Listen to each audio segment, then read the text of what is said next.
नमस्कार दोस्तों, स्वागत है आपका फिनोवेशन एक्स्ट्रा में।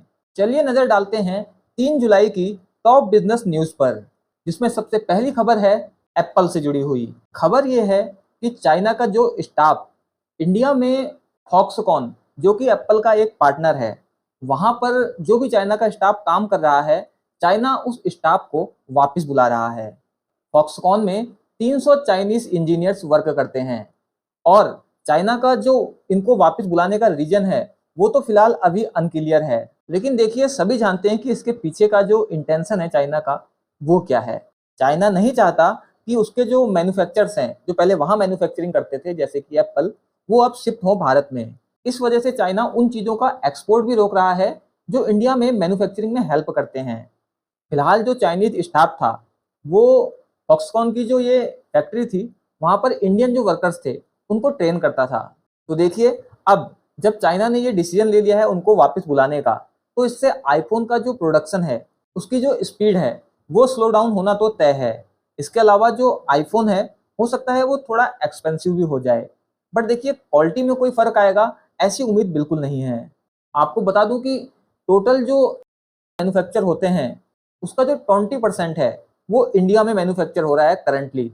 और एप्पल चाहता है कि ये जो नंबर है इसको और इंक्रीज किया जाए, बट इंडिया और चाइना के बीच में जो टेंशन चल रही है उसकी वजह से प्रॉब्लम आ रही है इस चीज को इम्प्लीमेंट करने में। अगली न्यूज जुड़ी है नायका से। नायका का जो स्टॉक है उसमें आज गिरावट देखने को मिली, और गिरावट का जो रीजन है वो ये है कि इसमें एक बड़ी ब्लॉक डील हुई है पूरे 1200 करोड़ की, और इसकी वजह से इसका जो स्टॉक था वो आज मार्केट में 4.5% तक डाउन हो गया था। इस डील के तहत 6 करोड़ शेयर बेचे गए हैं, जो कि टोटल इक्विटी का लगभग 2.3% है। इसमें अर्ली इन्वेस्टर हरिंदर पाल सिंह बांगा और इंदिरा बांगा, इन्होंने ये सेल की है। इस डील का जो एस्टिमेट साइज है वो लगभग 1200 करोड़ का है। वैसे देखिए, मैं आपको बता दूं कि इस तरीके की जो खबरें थी स्टेक सेल वाली, ये पहले से ही आ रही थी मार्केट में, और आज ये डील देखने को भी मिल गई है। अगली जो न्यूज है वो है पेंट सेक्टर में एक बड़ा वार चल रहा है। ग्रासिम, जो कि बिरला ओपस की पेरेंट कंपनी है, और एशियन पेंट, इनके बीच में एक वार चल रहा है, पेंट वॉर। और ये जो वॉर है अब पहुंच गया है सीसीआई के पास। दरअसल हुआ ये है कि जो बिरला ओपस है इसने सीसीआई को कंप्लेन की है एशियन पेंट्स के अगेंस्ट। इन्होंने कहा है, आरोप लगाया है एशियन पेंट्स पर कि एशियन पेंट्स अपनी जो पावर है उसका मिसयूज कर रहा है। क्योंकि देखिए, एशियन पेंट सबसे बड़ी मार्केट शेयर रखता है इंडिया में। तो बिरला ओपस कह रहा है कि उसके जैसे जो नए प्लेयर्स हैं, एशियन पेंट्स उनको मार्केट में आने से रोक रहा है। कैसे? डीलर्स पे प्रेशर डाल रहा है, डीलर्स की जो क्रेडिट है उनको कट कर रहा है। बोल रहा है कि अगर बिरला ओपस का या किसी और पेंट कंपनी का सामान आपने रखा तो आपका क्रेडिट कट कर दिया जाएगा। ये मैं नहीं बोला, ये क्लेम किया है बिरला ओपस ने। इसके अलावा उसने ये भी कहा कि एशियन पेंट्स इस तरीके के एड्स रन कर रहा है जिससे कि उनकी जो क्रेडिबिलिटी है उसको गिराया जा सके। आपको बता दूं कि सिमिलर केस हुआ था, जेएसडब्ल्यू पेंट्स ने 2021 में एशियन पेंट्स के ऊपर सेम केस, सेम रीजंस की वजह से लगाया था, जिस पे सीसीआई ने इन्वेस्टिगेशन की थी, बट ये केस क्लोज हो गया। अब सीसीआई फिर से इसे इन्वेस्टिगेट करेगा फ्रेश तरीके से, और अब स्ट्रॉन्ग एविडेंस भी है सीसीआई के पास। देखते हैं कि सीसीआई इस बार क्या डिसीजन लेता है। वैसे देखिए, जो ये पेंट सेक्टर है यहाँ पर जो एंट्री बैरियर है वो बहुत ज़्यादा नहीं है। ऐसा नहीं है कि बहुत ज़्यादा लाइसेंसेस चाहिए, बहुत ज़्यादा चैलेंजेस आएंगे आपको पेंट सेक्टर में एंट्री के लिए। लेकिन इसके बावजूद एशियन पेंट्स का जो इंडिया में मार्केट है वो 50% से ज़्यादा है। तो इस तरीके से अब एक लड़ाई छिड़ गई है बिरला ओपस और एशियन पेंट्स के बीच, जो कि डायरेक्टली हमको देखने को मिल रही है। देखते हैं क्या होता है इसमें आगे। इसके बाद अगली न्यूज जो है वो आईटीआर रिफंड से जुड़ी हुई है। आईटीआर का जो रिफंड है वो डिले हो रहा है ईयर 2025-2026 के लिए, और इसकी वजह क्या है वो देखते हैं। देखिए, अभी तक 75 लाख आरटीआर फाइल हो चुके हैं, जिसमें से 71 लाख जो हैं वो ई वेरीफाइड भी हो चुके हैं, बट रिफंड इशू नहीं हो रहा है। और रिफंड इशू ना होने का रीजन ये है कि इनकम टैक्स डिपार्टमेंट जो आईटीआर फाइल जिन्होंने भी किया है उनका पास्ट का रिटर्न चेक कर रहा है कि उन्होंने किसी तरीके का कोई फेक रिटर्न तो फाइल नहीं किया है।